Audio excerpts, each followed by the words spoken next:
الحمد لله رب العالمين والصلاة والسلام على المبعوث رحمة للعالمين نبينا محمد وعلى آله وصحبه أجمعين ومن تبعهم بإحسان إلى يوم الدين.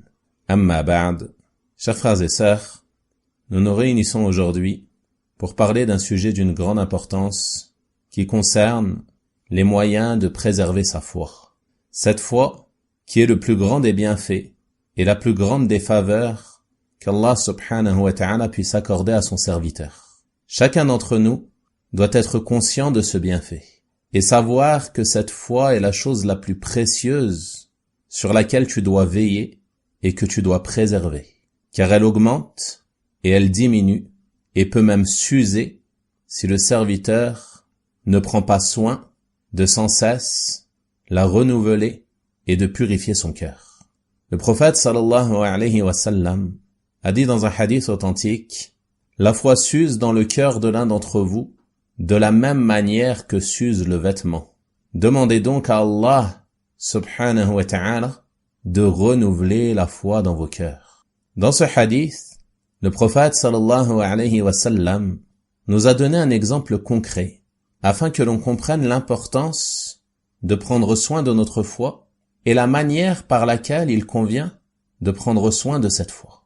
Lorsque tu as un vêtement neuf, tu vas généralement prendre soin de ce vêtement, de sorte à éviter tout ce qui pourrait l'abîmer ou le déchirer. Et tu vas t'éloigner de ces choses. Tu vas éviter de t'asseoir ou de te rendre dans des endroits sales, afin que ton vêtement ne se tache pas. Et s'il vient à se tacher, alors tu vas t'empresser de le laver, afin que la tache disparaisse au plus vite, et tu vas l'entretenir et utiliser des produits qui lui feront retrouver sa vraie couleur, et ainsi de suite parmi les choses que vous connaissez. Et de la même manière ou plus encore, tu dois agir concernant ta foi. Tu dois en prendre soin et éviter tout ce qui pourrait porter atteinte à ta foi parmi les choses nuisibles et les péchés. Ces péchés qui peuvent entacher ton cœur et faire diminuer ta foi. Tu dois aussi éviter de t'asseoir ou de te rendre dans des endroits où tu risquerais de mettre ta foi en danger, à l'exemple des lieux où sont commis les péchés et où règne la perversion et la débauche et ainsi de suite. De la même manière que tu ne vas pas faire traîner ton vêtement neuf dans un endroit sale où il y a de la boue ou autre chose semblable.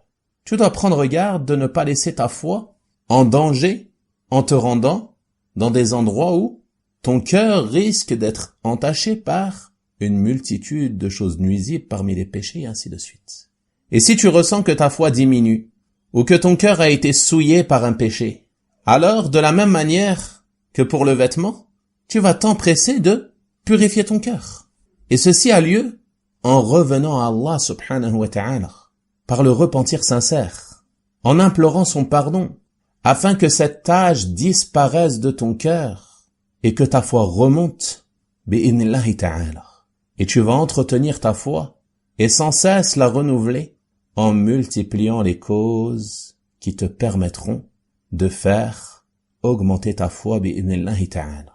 On comprend donc à travers cela, que le musulman doit être attentif à sa foi.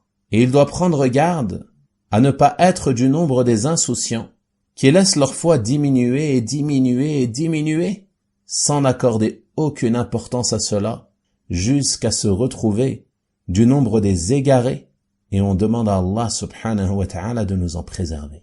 On rapporte du noble compagnon, Abu Darda, qu'Allah subhanahu wa ta'ala l'agrée, qu'il disait à ce sujet: il fait partie de la bonne compréhension du serviteur qu'il prenne constamment soin de sa foi et de ce qui en diminue. Et il fait partie de la bonne compréhension du serviteur qu'il sache si sa foi augmente ou si elle diminue. Et il fait partie de la bonne compréhension de l'homme qu'il sache d'où lui viennent les suggestions du diable. Ceci est une parole et une recommandation immense de ce noble compagnon radiyallahu ta'ala anhu. Il nous encourage à prendre constamment soin de notre foi et de ce qui en diminue.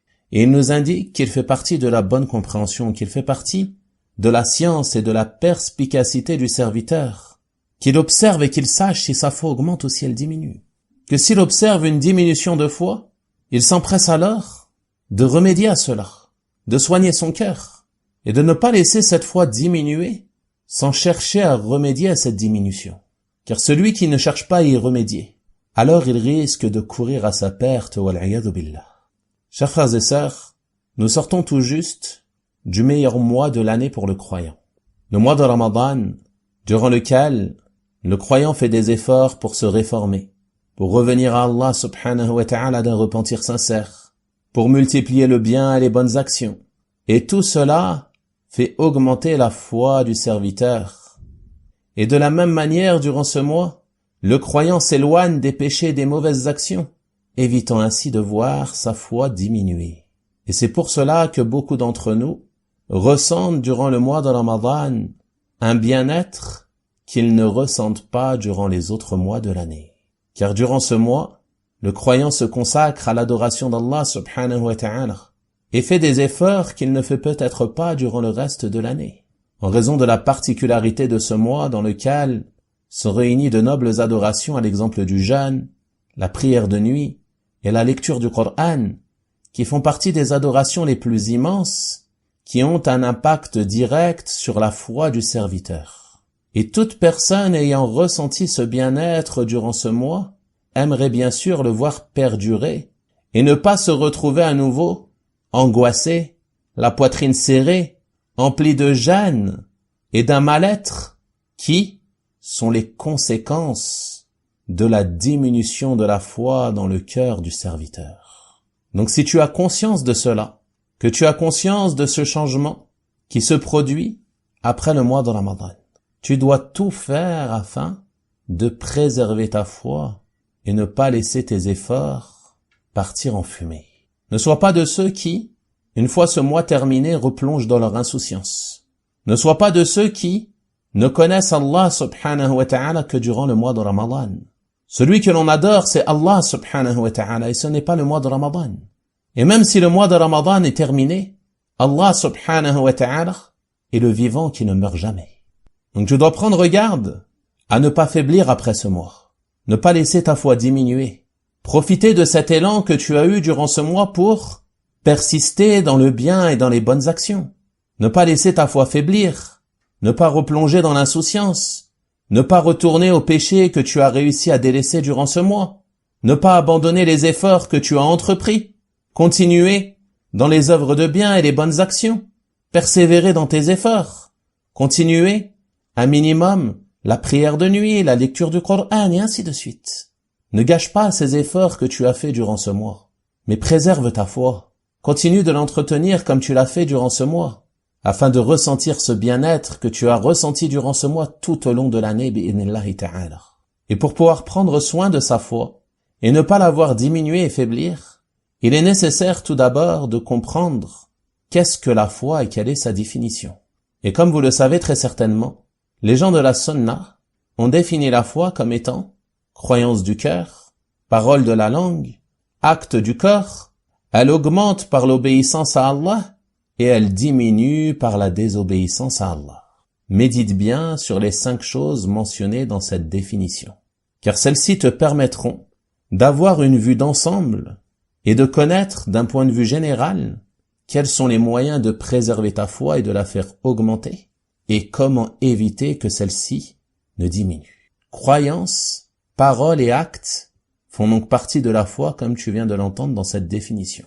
Plus la croyance sera bonne et plus la croyance sera ferme, plus les paroles et les actes seront bons et nombreux, plus cela va influer sur la fermeté de la foi, sur son augmentation et va éviter sa diminution, incha'Allah ta'ala. Plus la croyance du serviteur sera ferme, plus sa foi augmentera et sera apaisée.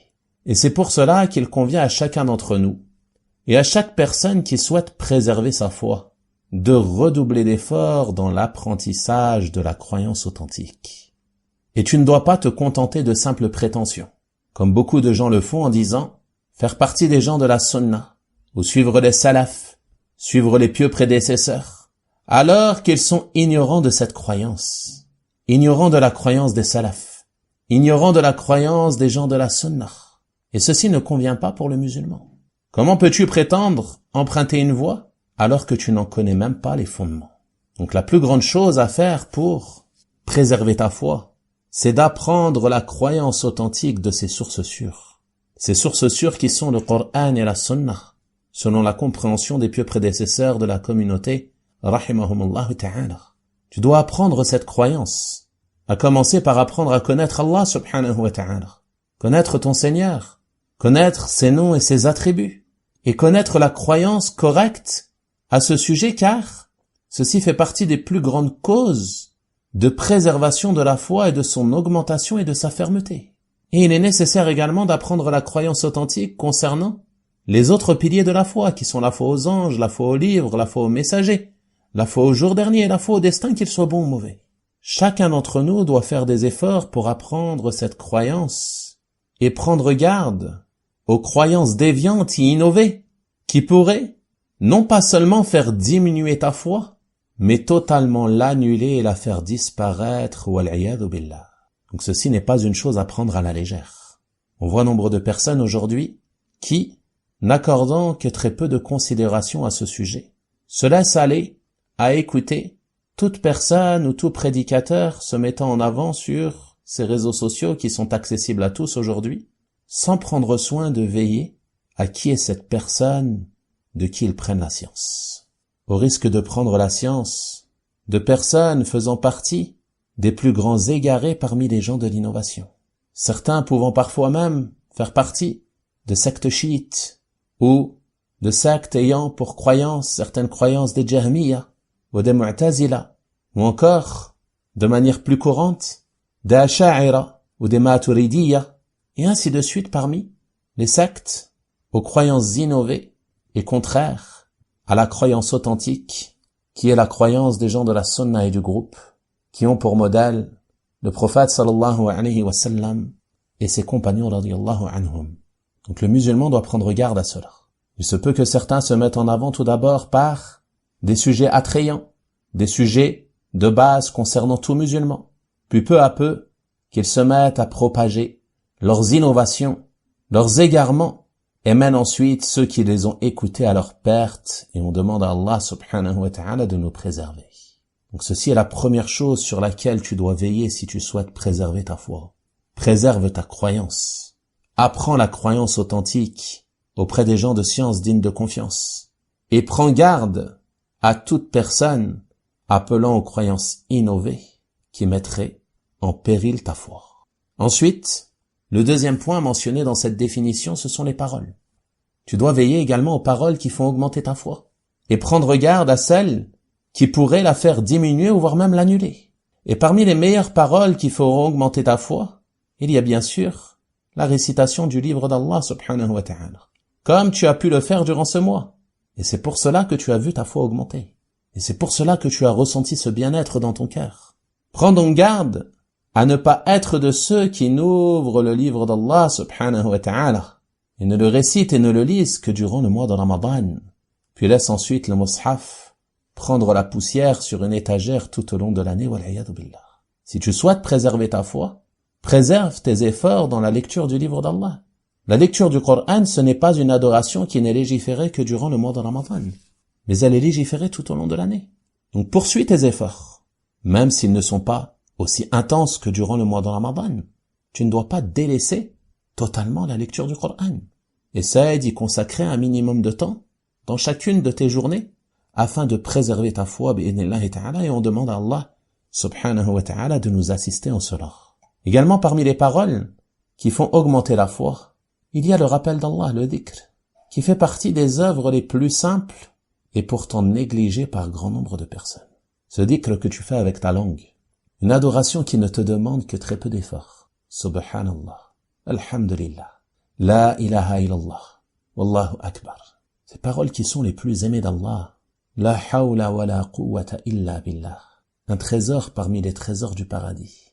Subhanallah wa bihamdihi wa subhanallahi al-azim.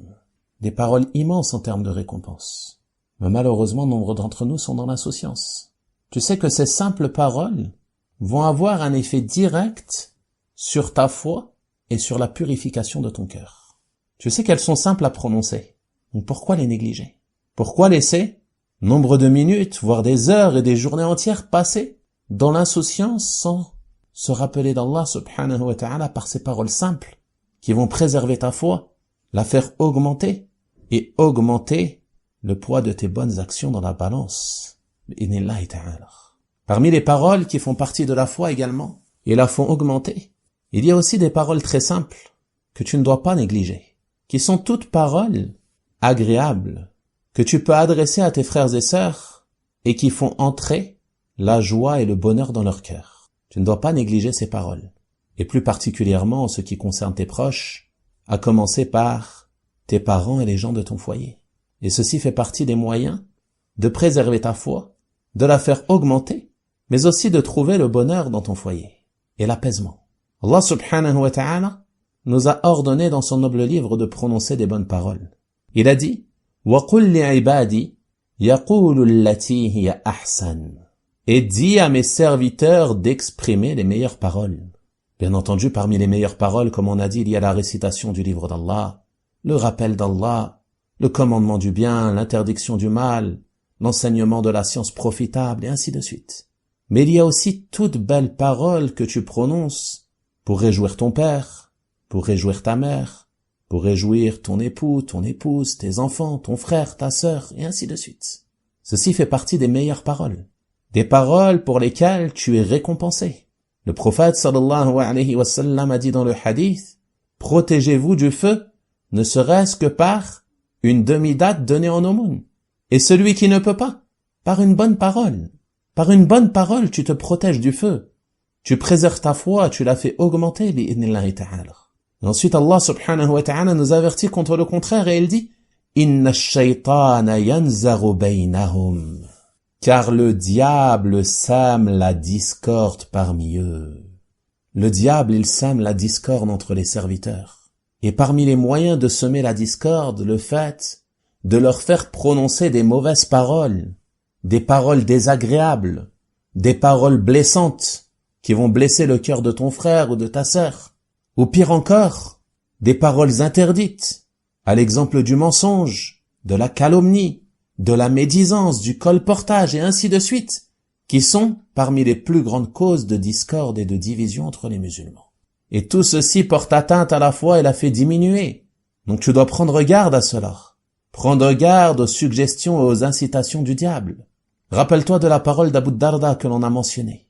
Il fait partie de la bonne compréhension de l'homme qu'il sache d'où lui viennent les suggestions et les incitations du diable. Et parmi ces suggestions et ces incitations, il y a le fait qu'il t'incite et qu'il te suggère de prononcer des mauvaises paroles. Donc retiens ta langue et rappelle-toi que ce bout de chair peut te conduire à ta perte. Une parole peut mener parfois la personne à quitter la lumière de la foi et à se retrouver dans l'obscurité de la mécréance wal-'iyadhu billah. Par une seule parole, une parole de mécréance par exemple, en insultant Allah, en insultant sa religion, en insultant son prophète sallallahu alayhi wa sallam, ou en faisant une blague sur la religion, ou sur Allah subhanahu wa ta'ala, ou sur le paradis, ou sur l'enfer. Par cette simple parole, la personne quitte la religion de l'islam et annule sa foi, wal-'iyadhu billah. Tu dois prendre garde à ce bout de chair, et savoir que de la même manière qu'il peut te conduire à des degrés éminents, si tu l'occupes par les paroles profitables, les paroles utiles et le rappel d'Allah subhanahu wa ta'ala, il peut aussi te conduire dans des abîmes profondes si tu ne la retiens pas et que tu prononces avec celle-ci des paroles interdites et pire encore des paroles relevant du polythéisme ou de la mécréance ou l'iyadhu billah. Le troisième point mentionné dans la définition de la foi, ce sont les actes.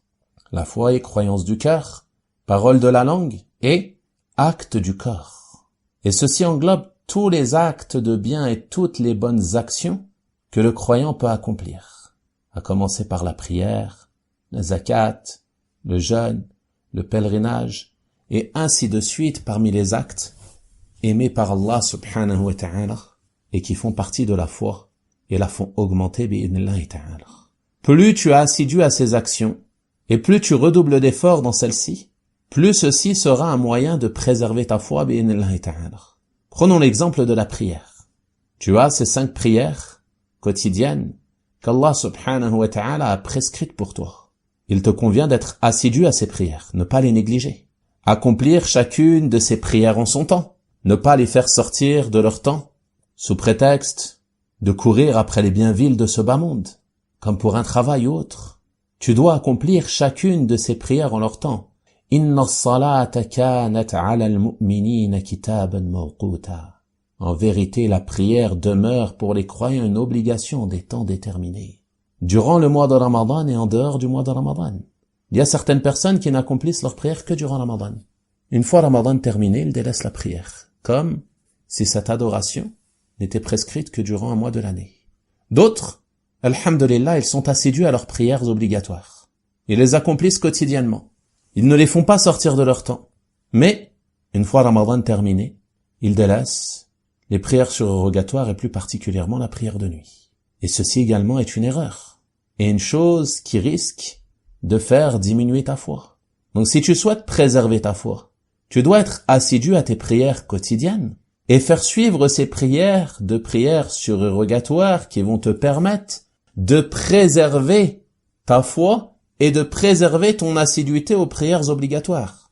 Plus tu feras de prières surrogatoires, plus tes prières obligatoires seront préservées de tout manquement et de tout délaissement. Donc sois assidu à tes prières obligatoires et redouble d'efforts dans les prières surrogatoires comme les rawatib, mais aussi la prière de nuit et ainsi de suite parmi les prières surrogatoires qui sont recommandées et légiférées pour le croyant. Également, l'aumône n'est pas légiférée que durant le mois de Ramadan, mais l'aumône est légiférée tout au long de l'année, à commencer par la zakat obligatoire. Combien sont ceux qui possèdent des richesses, épargnent de l'argent et ne versent pas leur zakat obligatoire? Parfois sous prétexte d'ignorance. Mais en tant que musulman, tu n'es pas censé ignorer les règles de cette zakat. Tu sais que c'est le 3e pilier de ta religion, qu'Allah subhanahu wa ta'ala l'a ordonné à de multiples reprises dans son noble livre, avec la prière. Nul n'est censé ignorer que cette zakat fait partie des choses prescrites par Allah subhanahu wa ta'ala. Donc comment peux-tu savoir que cette zakat est obligatoire puis ensuite la négliger et ne pas chercher à apprendre ses règles? Ceci est un manquement évident auquel tu dois remédier si tu es concerné par cela. Et faire des efforts pour apprendre les règles de cette zakat et t'en acquitter. Et verser cette zakat d'une manière qui plaît à Allah subhanahu wa ta'ala. Puis tu feras suivre cette zakat obligatoire par le versement d'aumônes surrogatoires autant que possible en fonction de tes capacités, et ceci sera un des moyens les plus immenses de faire augmenter ta foi et de la préserver. Également, il y a le jeûne. Cette noble action que tu as pratiquée durant le mois de Ramadan. Le jeûne, il est encore légiféré durant le reste de l'année. À commencer par ces 6 jours qui sont recommandés durant le mois de Shawwal. 6 jours qui te permettront d'obtenir la récompense du jeûne d'une année, bi'idhnillahi ta'ala. Également, le jeûne reste légiféré les lundis et les jeudis. Il reste légiféré 3 jours par mois, et plus particulièrement durant les jours blancs, et ainsi de suite. Le mois de Ramadan est terminé, mais tu dois veiller à ta foi, préserver ta foi, et ne pas abandonner les œuvres qui te permettront de la préserver et de la faire augmenter. Et le jeûne fait partie des adorations les plus immenses à ce sujet. Et ainsi de suite parmi les bonnes actions que tu peux accomplir et qui sont des moyens de préserver ta foi, bi'idhnillahi ta'ala. Et en parallèle de cela, tu prendras garde à tout acte qui risque de porter atteinte à ta foi, à commencer par les péchés, les mauvaises actions, qui ont un impact évident sur le cœur et sur la foi. Médite sur la parole du prophète sallallahu alayhi wa sallam qui a dit dans le hadith: le fornicateur n'est pas croyant au moment où il fornique. Celui qui boit de l'alcool n'est pas croyant au moment où il le boit. Celui qui vole n'est pas croyant au moment où il vole. Et ce, car ces grands péchés ont un impact direct sur la foi du serviteur et font diminuer sa foi. Car ce qui est visé par la négation de la foi dans le hadith, c'est la foi complète, et non pas qu'il quitte la religion. Mais sa foi n'est pas complète au moment où il commet ce péché, car commettre ce péché vient entacher son cœur et vient diminuer sa foi. Donc tu dois prendre garde à ne pas te laisser aller dans les péchés et les mauvaises actions. Et plus particulièrement, tu dois prendre garde à tes sens qui mènent à ton cœur. Et plus particulièrement, l'ouïe et la vue. Les gens de science ont mentionné que l'ouïe et la vue sont les chemins directs qui mènent au cœur du serviteur. Et tout ce que tu entends et ce que tu vois va avoir un effet immédiat sur l'état de ta foi. Si ce que tu vois et ce que tu entends est bon, alors ceci va être une cause de la purification de ton cœur et de l'augmentation de ta foi. Mais si ce que tu entends et ce que tu vois est mauvais, alors ceci va venir entacher ton cœur et diminuer ta foi, wal'iyadhu billah. Donc le musulman, il doit être attentif à cela. Ne pense pas que une image que tu regardes dans la rue ou à travers un écran n'aura pas d'impact sur ta foi. Ne pense pas que ces choses sont insignifiantes. Un simple regard ou une simple écoute peut parfois mener le serviteur à sa perte, faire diminuer sa foi, et s'il ne revient pas à Allah subhanahu wa ta'ala, alors il risque de faiblir et de se détourner du droit chemin, wal'iyadhu billah. Donc le musulman, il doit être très attentif à cela. Préserver son ouïe, préserver sa vue, préserver sa langue, préserver son corps de tout péché et de toute désobéissance qui pourrait le mener à la diminution de la foi et au délaissement du droit chemin qui lui a été ordonné de suivre. Chacun d'entre nous doit donc être attentif à tout cela, afin de préserver sa foi. Et tu dois te rappeler que la foi est à l'exemple d'un arbre. L'arbre, plus tu vas en prendre soin, plus tu vas l'arroser, plus tu vas veiller à l'entretien de sa terre, plus il va pousser, plus ses racines vont se raffermir, et plus il va donner de bons fruits, incha'Allah ta'ala. Et inversement, si tu le prives d'eau, que tu n'entretiens pas sa terre, alors il risque de s'assécher et de mourir. Et de la même manière en ce qui concerne ta foi. Ta foi, tu dois l'arroser et en prendre soin avec toutes ces choses que l'on a mentionnées, en purifiant ton cœur de toute mauvaise croyance, en apprenant la croyance authentique, en utilisant ta langue pour prononcer de belles paroles et t'éloigner des mauvaises paroles, en utilisant tes membres et tes sens dans le bien et les bonnes actions, et t'éloigner du mal et des mauvaises actions, et ainsi de suite. Et si tu ne fais pas cela, si tu nourris ton cœur de mal, de mauvaises choses, que tu laisses tes yeux regarder des choses mauvaises, tes oreilles entendre des choses mauvaises, et ainsi de suite, ceci va entacher ton cœur. Ceci va le noircir. Et ceci va mener à la diminution de la foi. Et cette diminution de la foi aura un effet direct sur l'ensemble des membres de ton corps. Comme le prophète sallallahu alayhi wa sallam a dit dans le hadith, il y a certes dans le corps un bout de chair, s'il est bon, tout le corps sera bon, et s'il est mauvais, tout le corps sera mauvais. Et ce bout de chair est le cœur. Donc le musulman, il doit veiller à la préservation de son cœur. Il doit veiller à sans cesse le purifier, et sans cesse veiller à se préserver et s'écarter de toute chose pouvant l'entacher et mener à la diminution de sa foi. Enfin, pour terminer cette assise, j'aimerais mentionner 2 causes parmi les plus immenses pour préserver sa foi. La première est celle que le prophète sallallahu alayhi wa sallam a mentionnée dans le hadith que nous avons cité au début d'assise, qui est l'invocation d'Allah subhanahu wa ta'ala. Il a dit dans le hadith, demandez donc à Allah de renouveler la foi dans vos cœurs. Car si Allah subhanahu wa ta'ala ne t'aide pas, et ne raffermit pas la foi dans ton cœur, alors tu ne pourras rien sans son aide, subhanahu wa ta'ala. وَلَكِنَّ اللَّهَ حَبَّبَ إِلَيْكُمُ الْإِيمَانَ وَزَيَّنَهُ فِي قُلُوبِكُمْ. Mais c'est Allah qui vous a fait aimer la foi et l'a enjolivée dans vos cœurs. Demande donc à Allah subhanahu wa ta'ala de nous faire aimer la foi, de l'enjoliver dans nos cœurs et de nous faire détester la mécréance, la perversité et les péchés. La deuxième cause, qui est très importante, pour préserver sa foi, par tous les moyens que l'on a mentionnés dans cette courte assise, c'est d'être un vrai muhajir, c'est-à-dire d'accomplir la hijra dans son sens large. Le prophète sallallahu alayhi wa sallam a défini le muhajir comme étant celui qui s'éloigne, qui s'écarte de tout ce qu'Allah subhanahu wa ta'ala a interdit.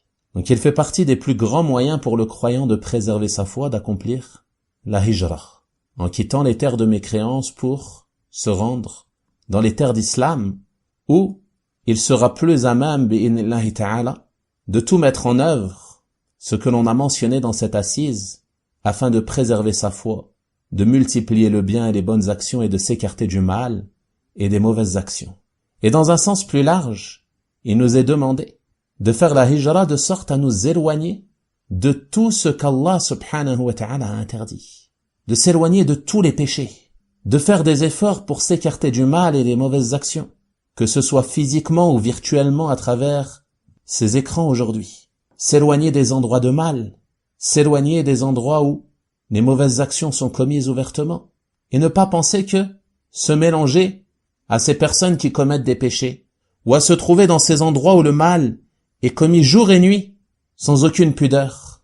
Tu ne dois pas penser que ceci n'aura pas d'impact sur ta foi. Mais ta foi est touchée à chaque fois que tu te retrouves dans ces milieux où les péchés sont commis et propagés, wal'iyadu billah. Donc, ceci était un court rappel à ce sujet. Le sujet est bien trop large pour être traité dans une si courte assise, car la foi fait partie des fondements les plus importants de notre religion, mais j'ai essayé ici à travers ces quelques mots de résumer quelques points essentiels qui nous permettront de savoir les grandes lignes à observer afin de pouvoir préserver notre foi. Bi'idhnillahi ta'ala. Je demande à Allah subhanahu wa ta'ala de nous faire profiter de ce que l'on a dit et écouter. Je demande à Allah subhanahu wa ta'ala de faire de cette assise une preuve pour nous et non pas contre nous au jour de sa rencontre. Wa sallallahu wa sallama wa baraka ala nabiyyina Muhammad wa ala alihi wa sahabatihi ajma'in walhamdulillahi rabbil alamin wa barakallahu fikum.